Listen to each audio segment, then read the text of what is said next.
100 की स्पीड में 400 शब्द। अभ्यास 22, जो कि खंड 1 राइटर हैं रामधारी गुप्ता। आप तैयार हैं? स्टार्ट। अध्यक्ष महोदय, मानव संसाधन विकास मंत्रालय की मांगों के संबंध में बोलने के लिए मैं खड़ा हुआ हूं। शिक्षा की पद्धति के बारे में, उसमें परिवर्तन लाने के बारे में, इस क्षेत्र में हमें जो असफलता हाथ लगी है उसके बारे में अभी मेरे मित्र ने बहुत कुछ कहा है। दुर्भाग्य की बात यह है कि देश में सभी लोग यह मानते हैं कि शिक्षा में प्रगति नहीं हुई है।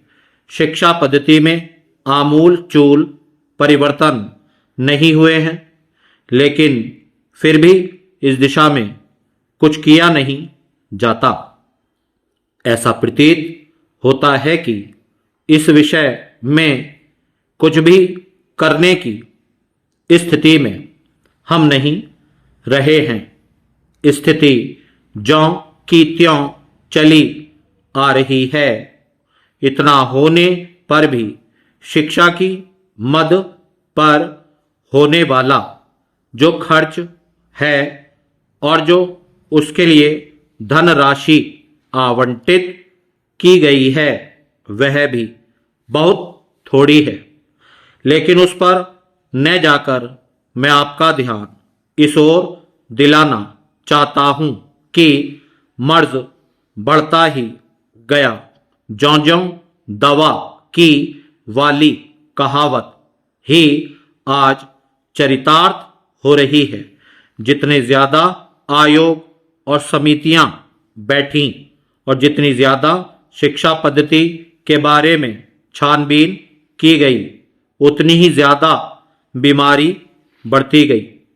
बीमारी का इलाज न होकर और भी खराबियां पैदा होती गई। अभी मेरे मित्र ने माननीय मंत्री का ध्यान एक रिपोर्ट की तरफ दिलाया था। इस तरह की बहुत सी रिपोर्टें हैं। अभी सदस्य महोदय भी एक रिपोर्ट का जिक्र कर रहे थे। रिपोर्ट तो बहुत सी प्रस्तुत हुई हैं, लेकिन मंत्रालय ने उस पर कभी कार्यान्वयन करने की दिशा में कोई कदम नहीं उठाया। अपनी इस हालत को उन्होंने इसी सदन में स्वयं स्वीकार किया है। अपनी विवशता को उन्होंने स्वयं यहां प्रकट किया है। Para change.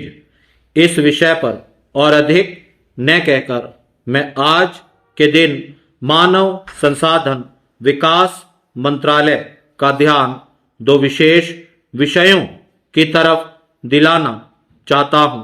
पहली बात तो मैं हिंदी के बारे में कहना चाहता हूं। मंत्रालय का काम हिंदी का प्रसार और प्रचार करना है। हिंदी हमारे देश की राष्ट्रभाषा है। संविधान ने उसको राष्ट्रभाषा का स्थान दिया है, लेकिन हिंदी को वह स्थान अभी तक भी ठीक से प्राप्त नहीं हुआ है।